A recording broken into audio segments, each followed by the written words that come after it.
Hello everyone, Boris from Auckland Council's DPO here. Thank you for tuning in, and today I'm going to tell you a little bit about GATE, which stands for Growth Area Information Tools. These tools were developed by DPO in the past 2 years, and the main goal was simply make us work smarter rather than harder. So let's get started. So DPO is a small team at the Auckland Council. DPO stands for Development Program Office. And DPO's mandate is sort of a facilitator liaison between all the various agencies and organizations responsible for enabling growth in areas by putting the pipes underground, building neurons, and such. However, up until the development of GATE, the DPO was mostly reactive force, responding to what involved parties had to say, reacting. Imagine you have two parties with different lanes on how a specific area should be developed and who should pay for it. And imagine you're the one trying to make these two parties talk to each other while not really being aware of their agendas, since those parties rarely share the data outside of these meetings. And if they do, the data was usually unstructured and in a static form. With Gate, DPO has gained the upper hand by turning all the static stuff that was shared with us into an easy to consume interactive content. DPO now can better prepare for these high stakes meetings, be more proactive, and provide evidence based solutions, evidence based options, and alternatives and guidelines. Now, there are dozens of growth areas identified across Auckland region. Some are brownfields, some are greenfields. Obviously, the tricky ones are brownfields, such as Auckland Housing Program, which deals with intensifying and redeveloping areas with existing infrastructure in place. But no matter the location of growth, the key enabling element of such growth is infrastructure. You simply cannot have more houses if you cannot support them with an adequate infrastructure. Hence, knowing what infrastructure projects are definitely in pipeline, what projects are potentially in pipeline, and what projects are perhaps considered in a distant future, all this information can help us identify overlaps. These overlaps can ultimately lead to reduced cost of such infrastructure, can speed up developments, and provide more accurate timeframes for targeted areas. Okay, let's talk about a little bit about GAIL and GIF, which are components of GATE.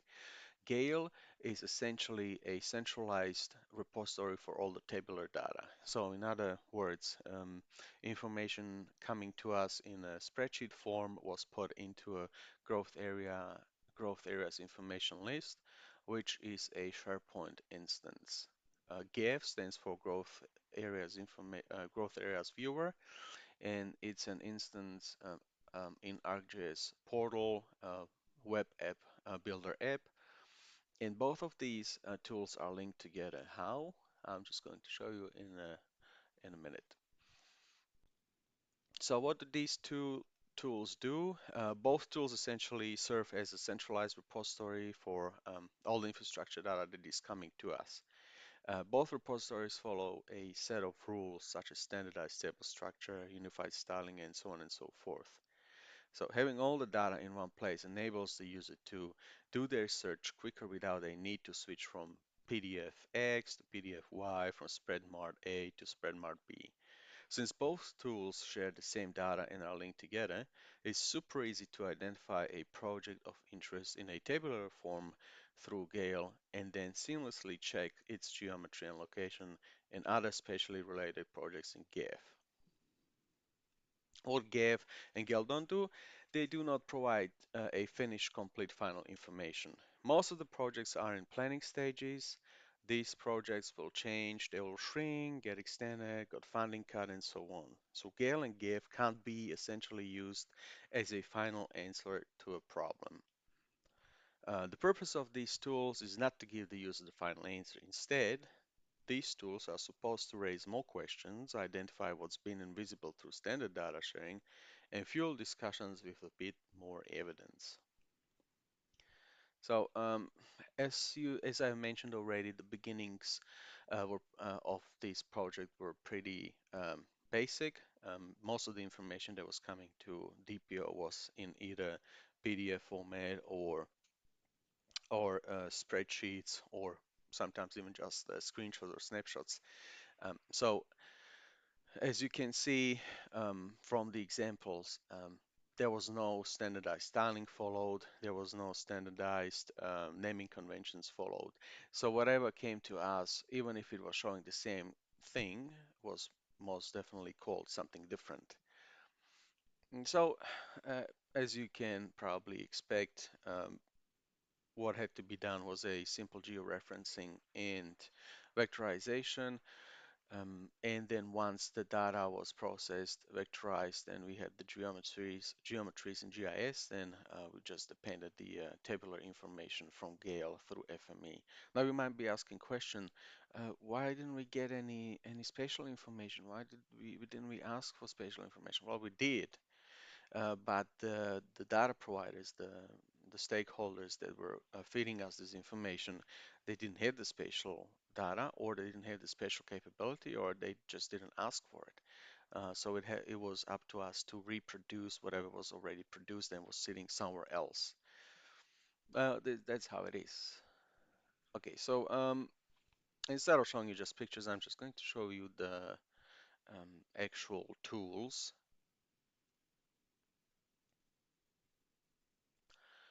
Um, So this is the Sharepoints GAIL growth area infrastructure list. It's actually not one list, it's several of them, and they were split into smaller chunks based on an attribute, which was the asset type and the location. So right now you're looking at Auckland Housing Programs Transport, and the structure has been designed by us. What goes into which fields, that was defined by us, which I'm going to talk about a little bit later. And as you can see, there's quite a lot of information, budgeting information. I'm just browsing really quickly so that you cannot pick it up. And then the viewer is pretty stock standard ArcGIS portal web app builders viewer. So there's nothing flash about this one. Uh, the only advanced functionality is the time slider feature, which is utilizing a financial year fields, identifying the potential overlaps of projects within specific timeframes. And then the linkage that I was talking about earlier between GAIL and GIF, if you click on the project, you have a SharePoint link that will open up that corresponding project's information in the SharePoint list, which is the growth area infrastructure list.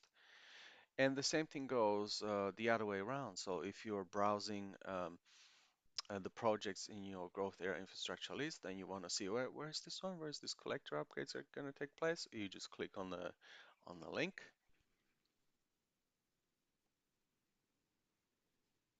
and the link will forward you to uh, to the growth areas viewer, and will zoom into the corresponding project, and will open up its pop-up window with the basic information. One thing to mention is, as you can see, the growth area information, growth areas viewer only has a cut down information as attributions.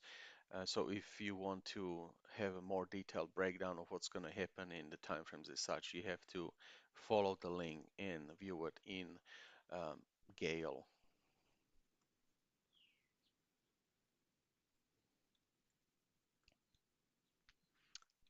Okay, so while we were developing these tools, we have also put together a simple spreadsheet. Here we go again, spreadsheet.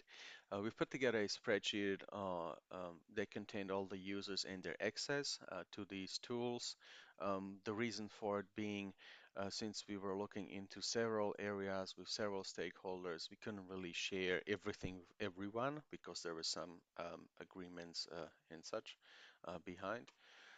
And then this list, this users list, was then used to create groups, a couple of groups in the ArcGIS portal, each group having a slightly different access. As you can see, the classified group housing program external has only access to the Auckland Housing Program Viewer external version. The external version didn't have the SharePoint link, which helped us, well, which prevented people seeing what they're not supposed to be seeing.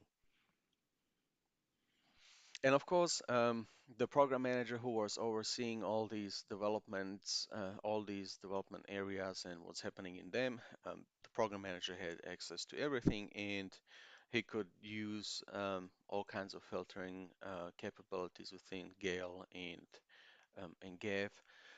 And because he had both of these tools linked together, he didn't have to waste time um, switching in between them and then manually looking for that particular project. So that simple linkage made it so much more streamlined to work with the both tools.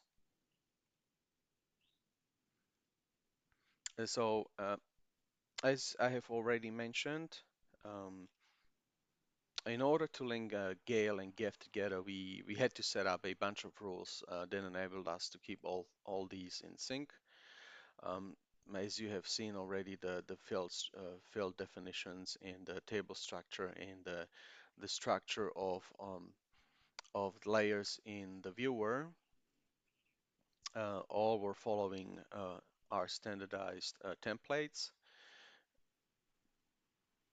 These standardized templates for how the data coming in um, had to look like have helped us keep the assumptions at the bare minimum. So when someone sent us a new data set, and it wasn't in the correct form, we will gently show them how to put it in the correct form and format.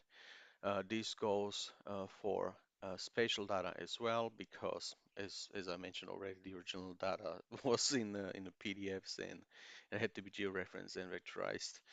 So our requirement was to that the data has to come, if there were updates or new projects coming in, they had to come in a spatial format and had to be geolocated, because there were a couple of cases where we received CAD drawings which were not georeferenced. I mean, geolocated, it means they didn't have any spatial reference. So when we opened them in our tools, we just didn't know where to put them. They were flying in space. Now, obviously, we had to put a change management in place since the data was not static, because the data was constantly changing. These projects are not finalized. Um, So depending on the nature of the change, a different process was triggered. So if the change was only affecting the tabular data not present in the geospatial layer, which only shows a cut down version of the tabular data, only process for managing GAIL changes was triggered. Now, if the change was affecting a particular geospatial layer, this was picked up by a scheduled FME data updating workspace that applied the changes directly to the REST service feeding the web app viewer. Now, we don't want to claim a success here, but uh, from our experience, sharing this kind of information in such way through uh, standardized, harmonized tables in GAIL and through the viewer enabled a accelerated development in some specific areas, such as Wairaka Stormwater Precinct. We don't want to do any claims here, but I'm pretty sure what we did, both tools really helped make this happen quicker. Talking about the future, we have already developed another instances of GAIL and GIF for different development areas. As you can see, one of the examples is the Carrington Wairaka viewer. The reason why we had to develop a separate viewer is, again, confidentiality issues. However, we have used the lessons learned, and we have applied the same table structure to the tabular data that we have in GAIL, and the same styling and same rules for spatial data as we have in GIF for Auckland Housing Program. We have also used these lessons learned to develop more advanced viewers.